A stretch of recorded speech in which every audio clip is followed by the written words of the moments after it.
Assalamualaikum warahmatullahi wabarakatuh. Halo semuanya, selamat datang di Ngotik Ngobrol with Himaptika.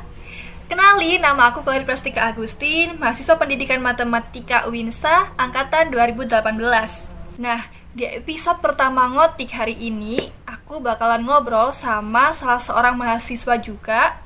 Dia dari pendidikan matematika UINSA.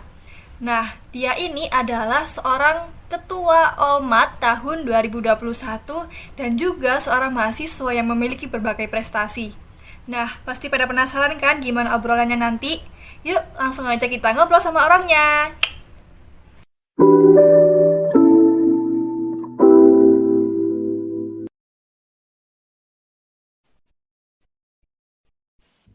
Oke. Ya. Assalamualaikum, halo Kal. Waalaikumsalam, halo Mbak Kori. Perkenalan dulu Kal ke penontonnya. Oh, pakai dah. Oke. Ya. Halo teman-teman penonton YouTube Himaptika. Perkenalkan, nama aku Kalista Octavian Dwi Santi, biasa dipanggil Kalista. Saya mahasiswi PMT, Pendidikan Matematika UINSA semester 5. Kasih, dah. Ya, oke. Alamatmu gimana asalnya?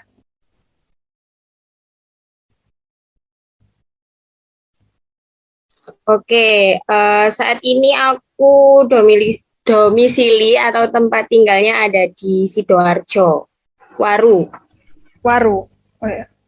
Waru, Deket betul. ya pokoknya dari kampus ya. Kalau mau berangkat ke kampus dulu 30 menit, kalau pulang, kalau lampu merahnya hijau semua, cuma 20 menit. Terabas saya boleh gak apa? Di Terabas. Kan lampu merah deket UIN kan luar masih biasanya. Iya, benar-benar. Iya, kan kamu kan ketua Olmat dari 2021 kan ya. Gimana kemarin Olmatnya? Oke, Alhamdulillah Olmat Winsa 2021 berjalan dengan sukses dengan total peserta kurang lebih 1.500 dan resmi tahun ini tingkat nasional. Meskipun diadakannya secara online untuk pertama kali juga, tapi Alhamdulillah hasilnya memuaskan. 1.500. Ya, lebih setauku 1.537 sekitar segitu. Banyak banget gak sih Kal? Ibu Kal. Iya, banyak. Karena ya perjuangan panitianya juga. Kategori online kan termasuk banyak kan ya? Betul. Mantap. Kalau aku tanya ke yang penyelenggara Olimpiade serupa dari univ lain itu, jumlah peserta Olmat Winsa itu alhamdulillah bisa tergolong yang banyak gitu Mbak. Karena rata-rata mereka ada yang hanya mencakup ratusan gitu. Tapi ya semua kan dikembalikan ke masing-masing gitu. Ya bersyukur aja. Alhamdulillah. Alhamdulillah. Tapi aku kaget sih, tak pikir 1.000-an. Beneran, tak pikir 1.000-an. Cuma 1.000 atau 800 berapa gitu kan. Kayaknya kasih aku lihat 1.500. Iya, 1.500-an. 1.537 tepatnya. Kan Olmatnya kan udah selesai ya. Terus kamu sekarang kesibukannya apa lo?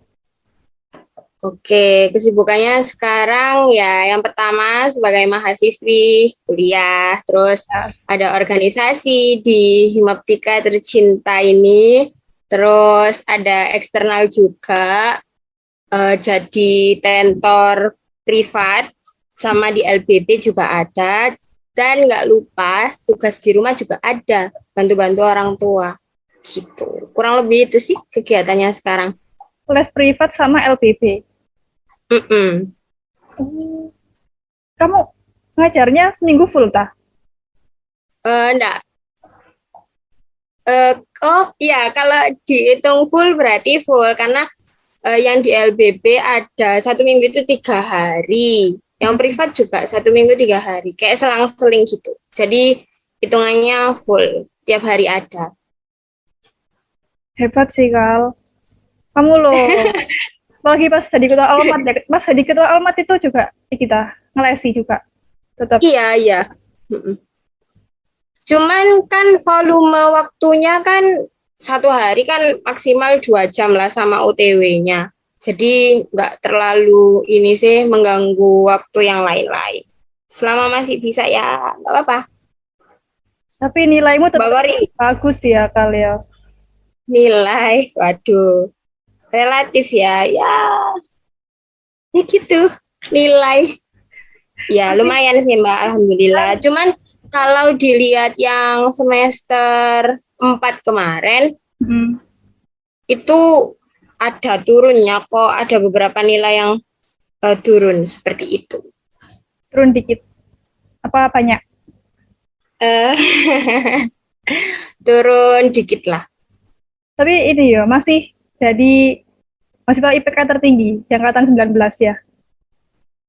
Wah, nggak tahu kan itu tiap semester ganjil kan waktu Sarasehan. Iya, benar. Terakhir semester Sarasehan berarti kemarin semester 3 ya. 3 ke 4. Masih, ya, alhamdulillah. Berarti semester 3 sama 5. Yang kemarin terakhir semester 5 ya? Belum, Belum ya? kan masih depan. Heeh. Iya sih, ya benar-benar.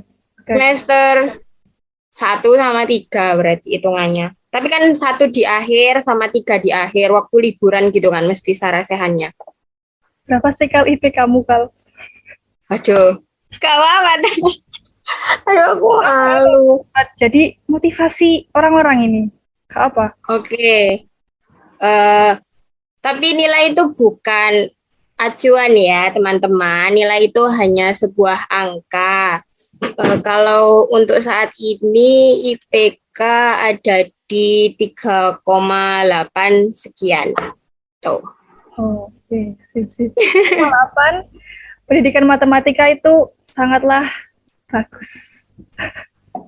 Alhamdulillah. Pasti teman-teman yang lain juga bisa kok. Tenang aja. Semangat guys. Mbak Kori juga bisa. Aku Lah iyalah. dari Bisa. semester Di akhir. detik-detik akhir. Mm-mm. Kemarin kan ini kan, aku udah posting Mm-mm. pamflet buat acara hari ini. Terus kemarin itu ada yang tanya, ya lumayan Hmm? sih. Bentar. Ini aku mau tak tanyakan ke kamu ya. Oke, boleh. Nah, pilih-pilih pertanyaannya dulu. Banyak banget. Nggak juga sih. Ya ada. Mm. Iya. Oke, boleh. Pertanyaan pertama. Oke. Ini yang paling banyak ditanyain, Kal. Paling banyak yang Oke. pengen tahu gimana sih seorang Kalista mengatur waktu dengan sibuknya sana-sini tapi tetap kuliahnya nomor 1. Semoga terjawab ya. Oke, monggo Oh dijawab. ya. Oke. Maksudnya kuliahnya nomor 1 ini tolak ukurnya yang mana? Kok tahu ya? Oke. Terlihat Jadi, dari IP kamu mungkin, Kal. Kamu kan tertinggi seangkatan. jadi ini yang tanya masih warga PMT aja gitu ya. Ya, betul. Oke, tak jawab. Mungkin kalau untuk pengaturan kesibukan, aku biasanya pakai skala prioritas. Mana yang penting dan mendesak, mana yang kurang penting dan tidak mendesak. Itu kan ada kayak tabel gitu ya. Jadi didahulukan mana yang sekiranya paling penting kayak gitu. Terus prinsipku kita masuk kuliah itu kan kita masuk universitas itu kan tujuannya buat kuliah, buat belajar. Sedangkan organisasi itu kan sampingan. Apalagi kalau sekarang aku jadi tentor les itu kan juga sampingan kayak gitu. Jadi kalau prinsipku kita kuliah itu sambil berorganisasi dan mencari pengalaman, bukan berorganisasi sambil kuliah Iya, kayak gitu. Jadi dibedakan. Terus kalau perihal kenapa mungkin nilainya masih bagus, itu balik lagi sih sebenarnya kita pinter-pinter gitu loh, pinter-pinter untuk belajar memilih untuk belajar di waktu luang atau meluangkan waktu untuk belajar itu beda. Jadi istilahnya porsinya kalau kita belajar itu tiap hari dikit-dikit meskipun tiap hari itu cuma 30 menit tiap satu hari satu matkul itu nanti bakalan maksimal gitu. Kalau itu dilakukannya itu tiap hari kayak gitu. Terus ya atur-atur waktu aja.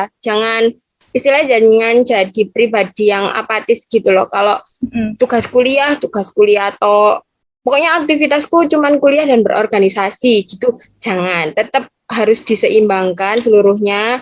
Kita kan di rumah buat yang masih ikut orang tuanya kan masih ada bantu orang tua juga. Semuanya bisa kok diatur kalau kita pintar-pintar memanfaatkan waktu. Sebenarnya enggak selamanya aku juga rajin gitu Mbak, enggak tiap hari produktif gitu ya enggak, tapi kadang ya ada main HP, pengen males-malesan, tapi gitu ya. yang paling tahu porsinya diri kita itu kan ya diri kita sendiri gitu kan, masing-masing. Kalau main HP mau diterus-terus no ya sampai malam nanti ya nggak dapet apa-apa gitu. Jadi ya kontrol diri itu penting. Kayak gitu, guys.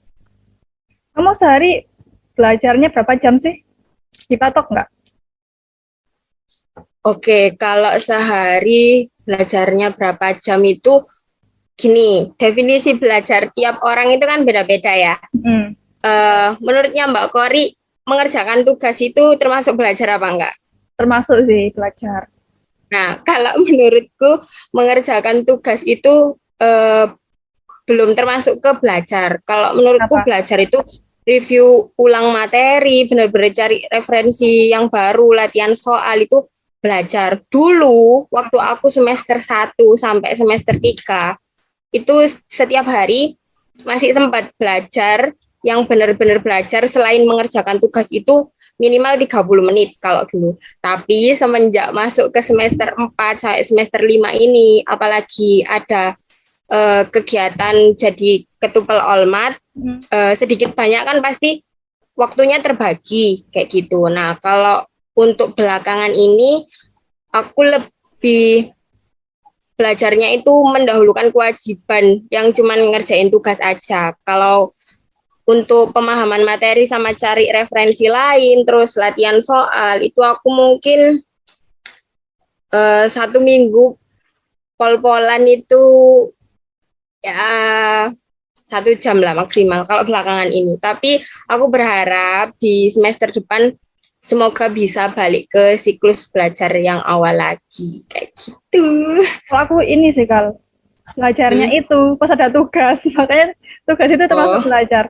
Jadi ngerjain tugas itu kan kan belum belajar kan awalnya, karena ada tugas makanya belajar cari-cari materi segala macam, baru mempelajari pas ada tugas itu. Aku sih itu ya tidak boleh ditiru ya teman-teman, ya harus belajar dulu. Tapi nggak apa-apa itu juga kan ya itu tadi kembali definisi tiap orang kan beda-beda. Belajar itu termasuk gimana. Sebenarnya ngerjain tugas juga bisa dihitung belajar kok, tapi kembali ke diri masing-masing. Kalau aku kan lebih ke kalau mengerjakan tugas kan berarti menyelesaikan kewajiban gitu ya. Sip. Mantap sekali narasumber kita hari ini. Oke, guys. Oke, pertanyaan selanjutnya ya. Aduh, bahasa Inggris aku gak iso bacakan aja ya. Kurang. Mbak, pernah stres mikirin banyak banget hambatan atau problem di dunia perkuliahan atau organisasi, terus how you deal with them and how you overcome them will determine your success. Yang pertama dulu, pernah nggak stres mikirin problem, entah itu perkuliahan atau di lingkungan sekitar kamu, pokoknya? Oke, stres.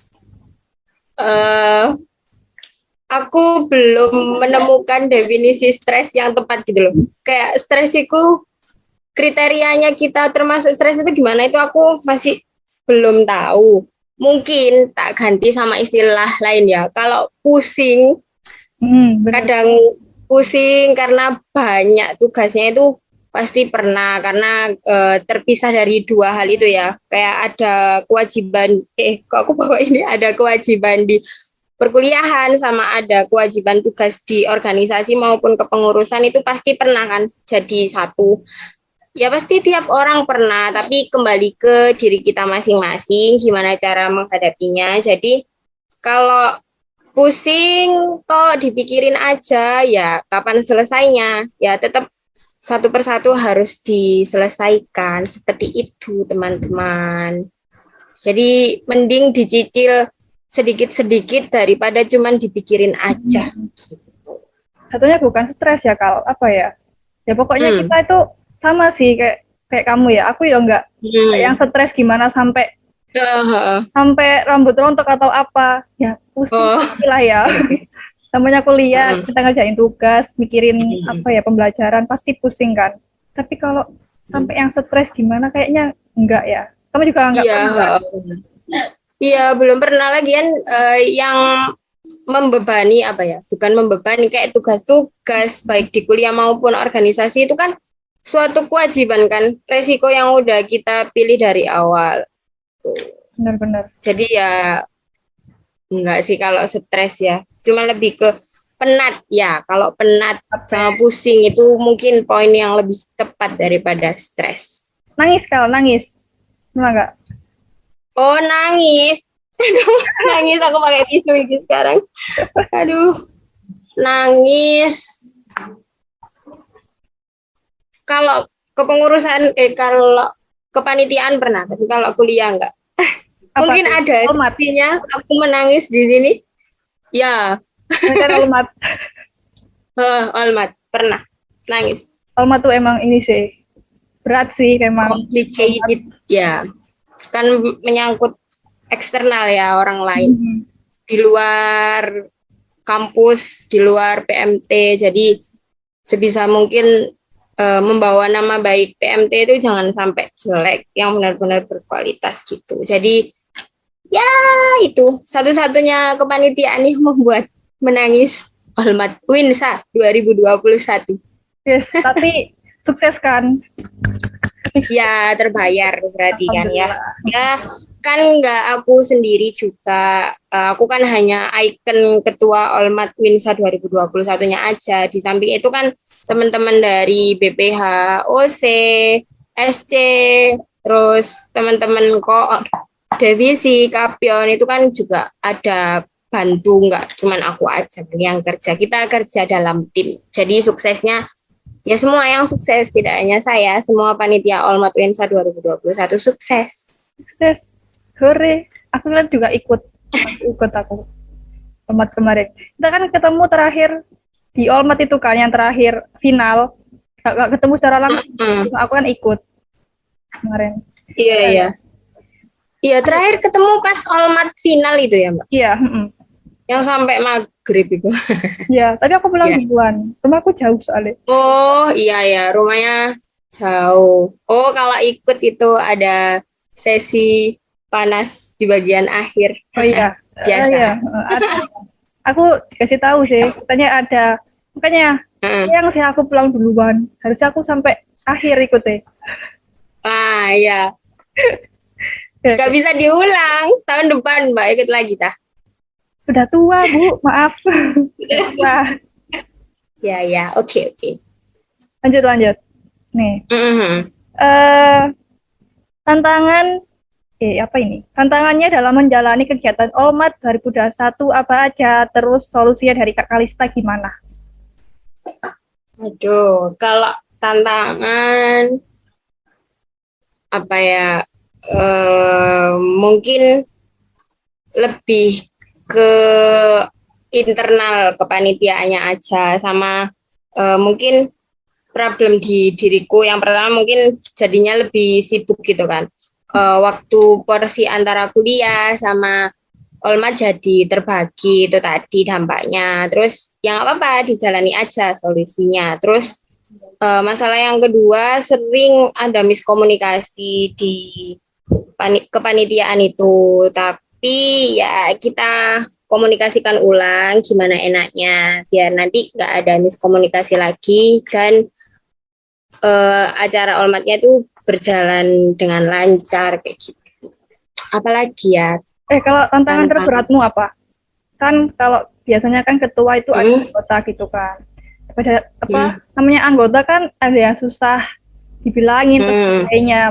Itu menurutmu gimana tuh? Kamu ngalamin nggak? Tantangannya yang terberat kalau di Olmat ini kan benar-benar pure online kan ya Mbak. Kalau dulu mungkin rapat sering offline ya kan. Kalau sekarang itu cuma online via Meet, via Zoom gitu aja. Terus jadi kepanitiaan online ini mengurangi rasa tanggung jawab panitianya gitu loh. Jadi ada, tidak semua, tapi beberapa panitia itu yang lepas tugas. Jadi teman satu divisinya atau divisi yang berkaitan sama anak ini tuh terganggu kerjanya, jadi nggak bisa ke langkah yang selanjutnya. Jadi ya wis kayak gitu tuh. Terus solusinya ya yang nge-backup teman satu divisinya, kadang juga BPH turun tangan, bantu enaknya gimana. Terus anaknya yang bersangkutan yang punya tugas itu di chatting, tapi kadang-kadang ya nggak dibales. Kalau mentok nggak dibales ya apa kan nggak mungkin juga nyamperin dek rumahnya. Ya kalau rumahnya sama-sama di Surabaya Sidoarjo, kalau rumahnya dek luar kota ya apa? Keluar bensin. Tapi emang iki kan online itu apa ya? Anak-anak itu selalu menyepelekan gitu nggak sih kalau online? Terus iya betul. Apalagi kalau kita negor lewat chat ya, kayak nggak ngaruh gitu. Percuma negor di chat nggak dibalas atau enggak cuma di gitu kan. Anak tuh banyak yang menyepelekan kalau online. Kalau offline kita kan bisa langsung ngomong, kita macam makanya dianya itu langsung kayak oh iya aku salah, aku gini itu mungkin ya. Iya benar. Kalau offline kan pasti ada ketemunya. Kuliahnya kan juga offline, nggak mungkin kan dia nggak masuk kuliah gara-gara menyelewengkan tugas kepanitiaan kan ya nggak mungkin. Jadi ingetinnya waktu masuk kuliah. Nah kalau online kan benar-benar online semua, kuliahnya juga online, ketemunya di room online. Masa mau negurnya di kelas online kan ya nggak mungkin kan. Ya yang pertama ya diingetin di chatnya dulu. Terus kalau 1 kali, 2 kali, 3 kali, banyak kali nggak dibales ya nggak apa-apa. Teman-temannya lain yang nge-backup, kita lihat perkembangan ke depannya dia masih mau berubah atau enggak gitu. Kalau enggak kan ya ada konsekuensinya. Kan? Gitu, betul. Oke, lanjut ke pertanyaan keberapa ya ini? Nggak tahu lah. 3. 3 apa 4 ya? Nggak tahu. Ya oke. Oke, pertanyaan keempat. Mana ya enaknya ya? Ini ada pertanyaan ini sih, secara apa ini ya namanya ya? Agak pribadi sih ini. Kak Kalista masih jomblo nggak? Hehehe. Ya, itu yang nanya siapa ya? Entahlah, siapa ini? Japal. Aduh, gimana ini jawabnya? Ya, tak jawab jujur aja. Iya, masih jomblo. Apa Kal? Ya. Bangga dengan jomblo. Oke, bangga aku. Harus fokus sama ini ya, perkuliahan, karir dulu, baru mikirin hidup-hidup. Oke, iya, betul. Tapi aku ini sih kayak salut gitu loh sama anak yang kuliah organisasi tapi punya pacar, itu gimana ya? Kok bisa ya? Mbak Gori ada? Teman-teman komen ya, gimana kok bisa kuliah sambil pacaran? Ya. Benar. Itu menurutku sedikit banyak mempengaruhi. Ya nggak sih Mbak? Sepertinya iya. Nggak tahu, aku nggak tahu. Mbak Gori iya ada. Entahlah, kok jadi aku sih Kal? Ya nggak apa-apa. Bolak-balik pertanyaannya. Oke, lanjut. Oke, lanjut guys. Itu yang tanya siapa itu? Nggak tahu. Ini Instagramnya via nggak bisa baca ya aku. Apa ini baca? Oke, lanjut. Iya. Siapa sih yang menginspirasi Mbak Kalista sampai bisa meraih prestasi sampai saat ini? Wih, siapa tuh? Waduh, menginspirasi. menginspirasi. Jujur, Li, aku belum tahu siapa tokoh inspirasiku. Cuman ada seseorang yang apa ya, membuat aku terkesan gitu loh Mbak, atas pemikirannya, Siapa yaitu Mbak Mbak iya Mbak Najwa Shihab, tahu kan ya? Iya, tahu. Iya, iya. Nah itu dia kan pemikirannya kritis luar biasa, terus jadi wanita yang berpengaruh gitu buat Indonesia. Jadi ya kurang lebih pengen seperti itu, mulai dari pemikirannya sama public speakingnya, itu yang menginspirasi. Terus kalau dalam hal pendidikan, kenapa kok bisa masuk jurusan pendidikan? Karena ada dulu guru aku SMA, namanya Bu Ninung. Halo Bu Ninung. Halo, Bu. Jadi beliau menginspirasi saya buat mengamalkan apa ya? Kalau punya kemampuan itu dibagikan ke orang lain seperti itu. Karena pahalanya pasti mengalir dan bisa jadi salah satu orang yang kita kasih ilmu itu tadi, yang kita ajari, atau bisa dibilang nanti di masa depan kalau udah jadi guru, salah satu murid kita atau mahasiswa kita itu apa ya, terkesan sama ilmu yang kita berikan, jadi mereka membawa kita ke surga gitu istilahnya. Jadi biasa itu adalah salah satu tujuanku kenapa aku masuk pendidikan sih. Karena ya itu apa? Oh ya, Mbak Kori alasannya juga sama. Aku tuh kan mungkin orang-orang kan lihatnya, jadi guru kan cuma guru gitu kan. Padahal kalau secara agama kita loh nanti mati, kita masih ada pahala yang mengalir gitu kan kalau soalnya yang kita ajar nanti mungkin aja ngajarin orang lain dan seterusnya. Makanya itu sih salah satu alasanku masuk pendidikan. Kalau matematikanya karena mungkin kebetulan aja dapatnya matematika, dapatnya di UINSA. Iya, disyukuri alhamdulillah. Alhamdulillah, benar. Gitu guys. Apalagi kalau di zaman sekarang kan profesi guru itu kayak kalau ditanya ya, masuk jurusan apa? Pendidikan matematika. Nanti jadi guru ya gitu. Oh iya gitu. Jadi terus pandangannya itu kayak wes beda gitu, tapi ya it's okay. Kayak istilah zaman sekarang, siapa sih yang mau jadi guru, padahal dibalik semua itu guru itu mulia guys. Dibalik kesuksesan negara itu ada guru di belakangnya gitu loh. Kan generasi yang bagus itu apa ya, berdasarkan didikan dari guru dan juga orang tua kan. Gitu. Seharusnya kita berkaca dari negara lain ya, kayak yang Jepang itu. Waktu peristiwa bom itu, yang pertama kali mereka kumpulin itu gurunya kan? Guru-guru, iya benar. Karena yang diperbaiki itu dari segi pendidikannya dahulu. Istilahnya ada insinyur, kalau nggak ada guru kan ya nggak bisa gitu loh kan. Dari awalnya semuanya itu pasti dibantu sama guru gitu. Itu guys. Jadi rada mellow ya vibes-nya. Pertanyaan terakhir nih. Terakhir. Oke. Mau tanya nih, apa suka duka selama jadi ketua Olmat dan pesan apa yang ingin disampaikan untuk ketua Olmat tahun 2022? Oke, aku tak angkat dulu. Suka dukanya, insya Allah lebih banyak sukanya daripada dukanya. Sukanya yang pertama, karena acara Olmat ini kita kan perkuliahan full online ya, karena kepanitiaan Olmat ini beberapa kali kita ketemu sama teman-teman, nggak hanya dari satu angkatan aja, tapi dari angkatan atas dan bawah yang sesama panitia Olmat ini jadi bisa ketemu. Jadi istilahnya rasa kangennya terbayar ya selama kurang lebih 2 tahun kuliah online ini. Sukanya itu. Terus nambah pengalaman baru, terus lebih tahu karakter teman-teman satu angkatan kayak gimana, terus ya dapat nilai-nilai yang berharga lah, kekeluargaannya itu sukanya. Kalau dukanya mungkin nggak terlalu banyak sih. Dukanya ya waktu kepanitiaan, kalau sudah selesai ya sudah, nggak ada lagi duka.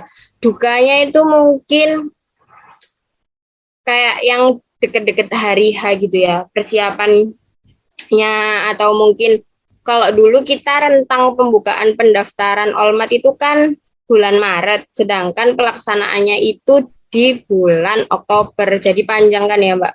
Nah di awal-awal pembukaan pendaftaran itu kayak benar-benar sepi, sampai jujur BPH BPHOC itu ada kayak pesimis, ini nyampe enggak ya ke target yang dikasih Hima kan 700 peserta, nyampe enggak ya, kayak benar-benar susah, sampai 3 bulan itu kalau nggak salah total pesertanya itu nggak sampai 100, tapi detik-detik mau penutupan hari H, penyisian itu langsung kayak meledak gitu. Jadi istilahnya berarti sistem pendaftarannya termasuk berhasil, karena di akhir-akhir itu ngebum gitu ya. Istilahnya langsung masuk banyak ratusan peserta, sekitar 300 itu lebih H-2 itu. Gitu.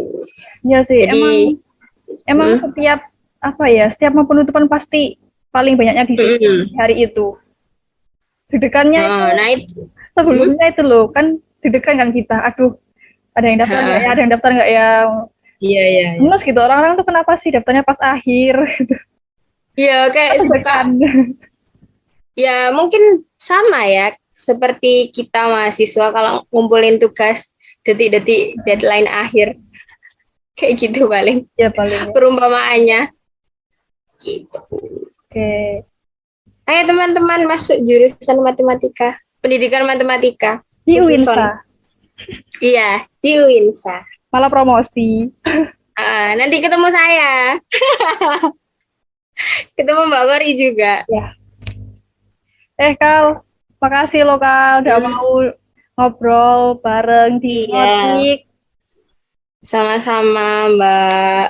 Obrolannya sangat menyenangkan. Ini aku kayak terlihat nangis ya. Keringet. Padahal keringet ini guys. Lagi panas di Surabaya, Sidoarjo. Sama sih. Gak Aku di hujan. Jombang panas juga sama. Gitu. Kal, makasih. Sudah Iya, menyempatkan sama-sama Mbak Kori. Semoga sukses kuliahnya, dilancarkan semuanya, apalagi di semester akhir-akhir kan lagi nyusun skripsi ya. Betul. Jadi semangat, semoga cepat terselesaikan tugas Amin. perkuliahannya. Doakan juga semoga aku cepat menyusul. Amin. Semangat. Semangat Kalista. Ya, semangat. Sama-sama Mbak. Semangat juga teman-teman. Dah. Makasih ya. Assalamualaikum. Ya, sama-sama. Waalaikumsalam. Nah, itu tadi obrolan kita sama Kalista. Gimana? Seru nggak? Seru kan pastinya, dan juga sangat menginspiratif. Semoga video ini bisa bermanfaat buat kalian yang nonton. Jangan lupa buat like, komen, dan share juga video ini. Oke, sampai jumpa di episode ngetik selanjutnya. Terima kasih. Assalamualaikum warahmatullahi wabarakatuh. Bye-bye.